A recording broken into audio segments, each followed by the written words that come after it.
Bazen ne tam anlamıyla gidebilirsiniz ne de olduğunuz yerde kalabilirsiniz.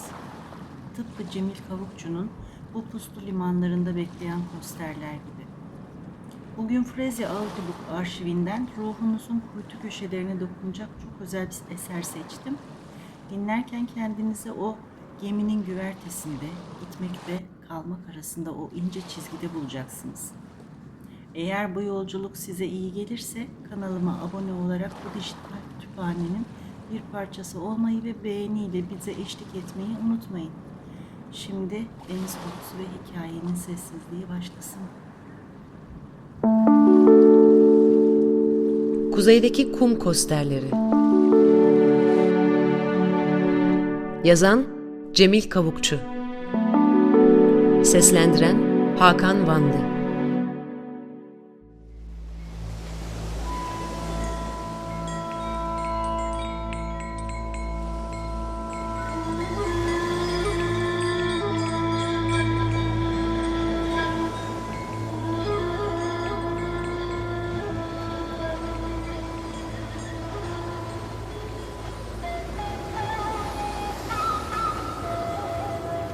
Rüzgar iyice arttı. Karavan bu gece devrilmezse iyi dedi. İdris gözlerini kısmış denize bakıyor. Alın çizgileri darmaduman. Çenesini sıvazlayarak bir şey olmaz dedi. Sana dünden söylemiştim değil mi? Bu işin sonu bok demiştim. Sonra da dişler arasından tükürüyor. 10 günde durulmaz artık.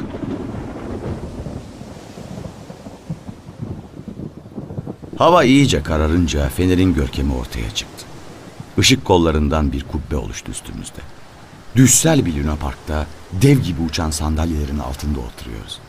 Fenerdeki büyük kristal küre ağır ağır dönüyor. Işın kolları Poyraz'ın baştan çıkardığı denizi tarıyor. Her birinde Azrail'in başka bir türevi. Fenerin altında kuytudayız. Solda denize inen dik yamaçta paslı dikenli tellerin hemen altında koyu yeşile boyanmış iri büğrü mezar taşları var. İdris de bilmiyor. Mezarlar çok eski. Ama onun duyduğu denizde boğulanları gömmüşler bu yamaca. O zamanlar yol yok, telefon yok. Denizden ceset çıkıyor, kimlik yok. Ne yapsınlar? Gömüyorlar burayı. Atsız ölüler, atsız mezarlar. Deli Poyraz. İdris'in köpek öldüren dediği şarabı şişelerimizden içiyoruz. Sırtlarımız Fener Kulesi'nin duvarında. Cılız bir ışık beliriyor denizde. Uzaklarda, oldukça açıkta. Bir düş gibi yitiyor sonra. Fener birer gemi hayaleti gibi çırpınan beyaz köpükleri tarıyor. Yeniden belirince şaşırıyorum. Kime kafa tutuyor bu? Kum kosteri diyor İdris. Bu havada ne işi var? Aklını mı yitirmiş? Sen ne diyorsun? Korsan bunlar. Kaçı battı böyle biliyor musun? İleriki burnun açıkları gemi leşleriyle dolu. Kosterler akşamları batıya doğru geçerler. Görmüşsündür, kuma giderler. Nerede kum var bilirler. Gece boyu yüklerler. Ambarlar dolunca da dönerler. Işık sulara gömüldü.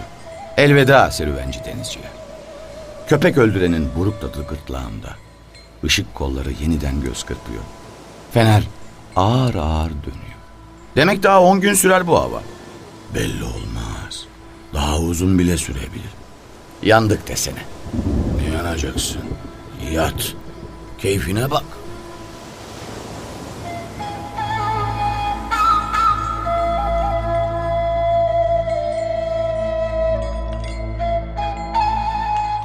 Buraya geleli ve fenerin altına konaklayalı 4 gün oldu. İdris'le o gün tanıştık. Bu cihazı fenere kurmam gerekiyor. Bir sakıncası var mı? Dedim. Gözü karavanı çeken aracın plakasında. O ne ki? Dedi çenesini sıvazlayarak. Bu işten pek hoşlanmamış gibiydi. Bir tür istasyon dedim. Açıkta petrol arayan gemiyle bağlantı kuracak. Kaşları kalktı, ağzını gerip başını ağır ağır salladı. Telsiz gibi bir şey mi yani? Yok dedim. Ayrıca el telsizim var. Bu karada mevkii bilinen bir noktaya konuyor. Gemi de denizdeki yerini bununla kontrol ediyor. Böyle 3 istasyon daha var. En yakını 30 kilometre doğuda. Bana yardımcı olursun değil mi? Pek anlayamamıştı ya. Yardımcı olacaktı. İstasyonu, akü ve kabloları fenere birlikte çıkardık.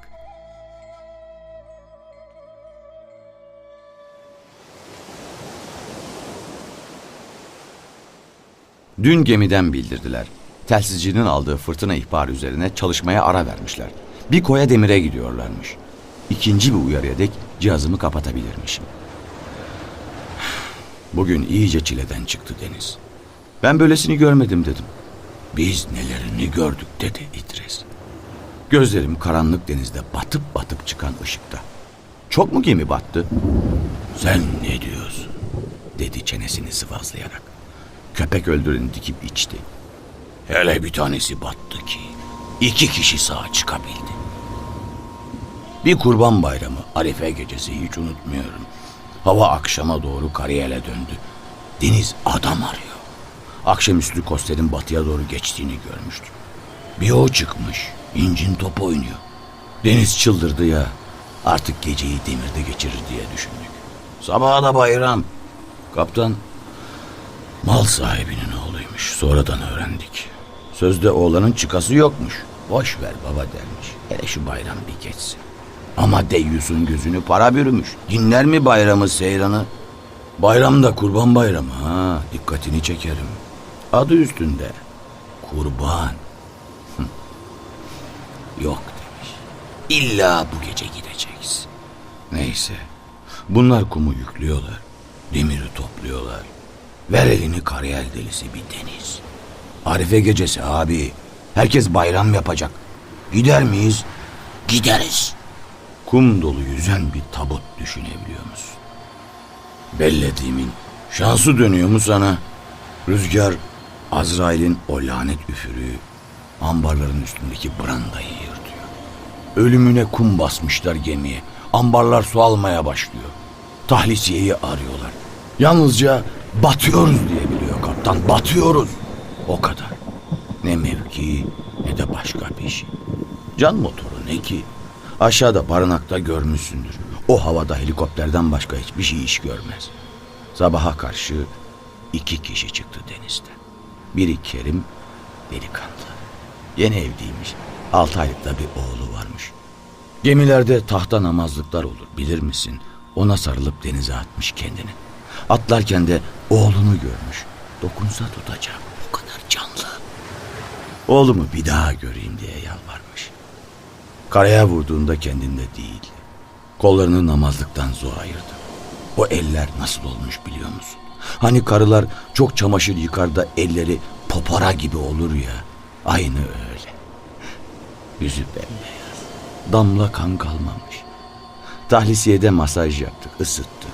Kendine gelince bir ağlama nöbetine tutuldu. Kimse durduramıyor. Öbürü de İbrahim. Abisiyle birlikte atlıyorlar. Abisi çarkçıbaşıymış, bu da yağcı. Bir can simitleri var. 2 cana bir simit. İbrahim iyi yüzüyor. Abisi ise yüzemiyor. Bakıyor olacak gibi değil. Sen git İbrahim diyor. Bizim köyün ipili pili ışıklarını görüyorlar. Öyle yakın ki 2 kulaç atsalar karadalar sanki. Olur mu abi diyor İbrahim. Birlikte çıkacağız. Ama abisi bitmiş. Simide tutunacak gücü yok. Beni bırak diyor. Çok uykum geldi. Kurtulursak beraber diyor İbrahim. Ölürsek yine beraber. Ellerini uzatsalar ışıkları tutacaklar. Gayret abi diyor İbrahim. Koluma yaslan. Yaslan da uyu, ben seni çıkarırım. Bak diyor abisi. Böyle giderse ikimiz de ölürüz. Sen iyi yüzersin. Karaya çık. Yardım al. Gel beni de kurtar. İbrahim'in aklına yatıyor. Simide iyi sarıl diyor. Ben seni gelip alacağım. Sonra elini asla tutacağı o ışıklara ulaşabilmek için hiç durmadan 3 saat yüzüyor. Akıl alacak gibi değil abi. 3 saat. Nasıl bir kuvvet gelmiş ki? Karaya çıkar çıkmaz yere kapanıyor. Yarı canlı yarı ölü. Bayram namazı için camiye giden ihtiyarlardan biri görüyor. Abim diyor yalnızca. Bir de eliyle denizi gösterebiliyor. Haber hemen yayıldı. Can motoruna doluşup çıktık. Deniz hala deli. 1 saat dalgalarla boğuştuktan sonra simidi bulduk. Ama İbrahim'in abisi yok. Denizin altına üstüne getirdik. Yok. İbrahim'i kimse avutamadı. Abim de abim diye dövündü. Başını duvarlara vurdu. Baktık niyeti kötü.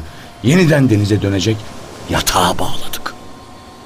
1 hafta içinde gemicilerin cesetleri karaya vurdu. Aşçıbaşı, garibim. Beline 2 naylon su bidonu bağlayıp atlamış. İskandil olmuş. Bir bidonda o şişmiş. İbrahim'in abisinin dudaklarında anlatılmaz bir gülücük. Gözleri yok, martılar yemiş. Kaptanın cesedi çıkmadı. Çok aradılar abi. Ertesi gün 3 otomobil insan geldi. Kaptanın yakınlarıymış. Babasını göreceksin. O para göz deyyusu yerden yere atıyor kendini. Benim yüzümden oldu diye. Annesi de ille oğlumu isterim diye dövünüp duruyor. Günlerce arayıp buldular sonunda Koster'in battığı yeri. Dalgıçlar indirdiler. Hatta kaptanın kamerasına kadar girmişler ama onu bulamamışlar. Belki de o şaşkınlıkla makine dairesine indi, bir yere sıkışıp kaldı. İşte böyle abi. Denizle şaka olmaz. Derler ki kaptanın babasını vicdan azabı yiyip bitirmiş, herif kafayı oynatmış. Kaç ocak söndü abi. Kaç ocak.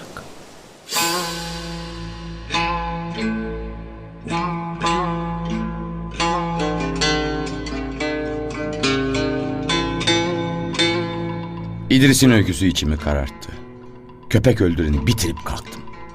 Ben artık yatayım. Yat abi dedi. Yeni bir şişenin naylon tapasını çakısıyla kesti. O korkunç öyküden sonra nasıl uyuyacaktım? Karavanın küçük penceresine elimi siper edip denize baktım. Batıp çıkan cılız bir ışık arıyorum. Yok. Yüzlerini görmediğim ama yürek vuruşlarını göğüs kafesimde duyduğum gemiciler. Kerimler, İbrahimler ve İbrahim'in abileri neredeler? Ne yapıyorlar? Nasıl bir yaşamları var? Bilmiyorum. Onlara çok uzağım. Yatağa uzandım. Karavan arada güçlü bir dalga yemiş gibi sallanıyor.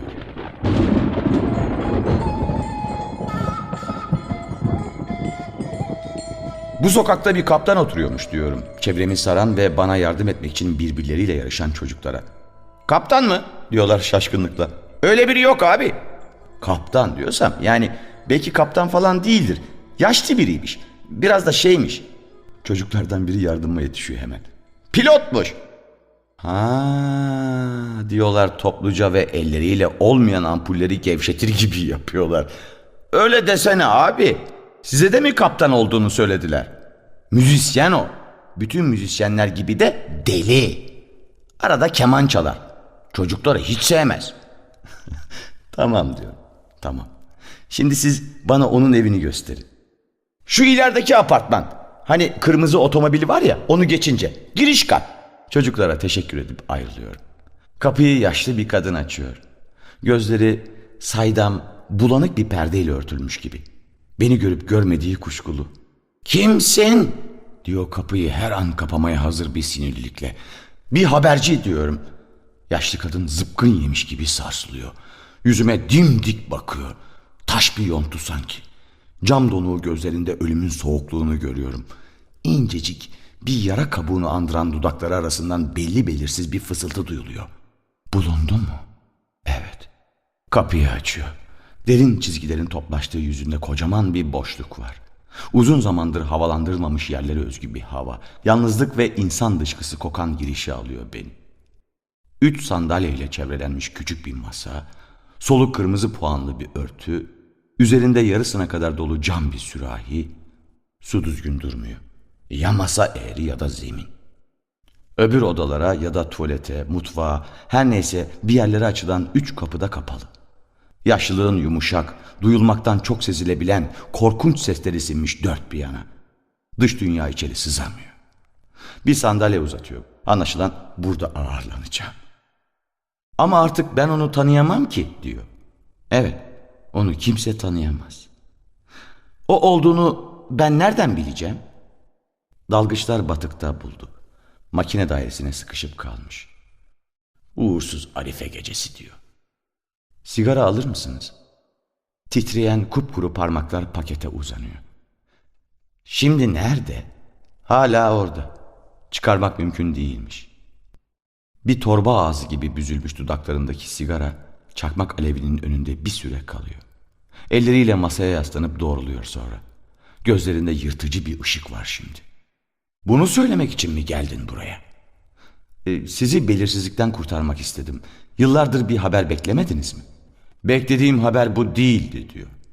Yeniden sandalyeye çöküyor ve dudakları arasındaki sigarayı söndürmediğim çakmağıma uzatıyor. Yüzü yine duygusuz. Gözleri başka dünyadan bakıyor sanki. O anda kapılardan biri açılıyor. Pijamalı bir adam beliriyor. Lloyd mu geldi? Değil diyor yaşlı kadın. Hadi sen içeri gir. Sizi bekliyordum. Sanırım Karina saçlarından birkaçı değişecek. Buyurun kameramda görüşelim. Sonra da yaşlı kadına dönüp Bana baş komartı gönder diyor. kadın başını iki yana sallıyor. Duvar gibi yüzünde derin bir acının izleri var. Gel dostum. Bu havada sert bir içki iyi gelir. Sabah Marsilya'dan rapor aldık. 6 şiddetinde veriyor ama evelallah. Yalnızca kızarmış ekmek yersiniz. Hınzır aşçı inadına çorba çıkarır böyle günlerde. Baktınız olmuyor, yüzü koyun yatın. Hala kapıda dikilen kadınla göz göze geliyoruz. Ölüm ışıltılı cam donu bakışlara katlanmak güç. Gereksindiği güveni vermek için gözlerimi yumuyorum. Alıştığım bir yokluk vardı. Diyor kapıda dikilen kadın. Gelip onu bozdum. Pijamalı adam bir dürbünü tutuyormuş gibi ellerini gözlerine yaklaştırmış, yandaki apartmanın kurşun renkli duvarına bakıyor. 1 saat sonra Çanakkale Boğazı'na gireriz. Sizi yine acılara boğmak için gelmedim. Lütfen diyorum kapıdaki kadına. Ama belirsizlik çok daha kötü değil mi? O belirsizliğe alışıncaya kadar neler verdim ben? Uzun bir seferde dostum. Güney Afrika'dan kum getiriyoruz. Ambarlar ağzına kadar dolu. Şimdi ben keman çalacağım. Çanakkale Boğazı'ndan başlayacak olan bu senfoni ahır kapı açıklarına kadar sürecek. Sen sıkılırsan kamerana geçebilirsin. Ben gideyim diyorum. Kadın da bunu bekliyormuş gibi kapıya doğru yürüyor. Bir ihtiyacın olursa zile bas. Kamarot gelir. Kemanına sarılmış yaşlı adama bakıyorum. Bey baba için üzüldüm. O kurtuldu. Hiçbir şeyin farkında değil artık. Kendini mi suçluyordu? Evet. Çıldırdığı güne kadar çok çekti. Kırbaç gibi şaklayan bir sesle yerimden fırlıyorum. Karavandayım. Rüzgar karavanı sallıyor. Saatin fosforlu kadranına bakıyorum. 04:20. Susamışım. O kötü şaraptan olmalı. Birden bey babaya anımsıyorum. Korkunçtu. Korkunç.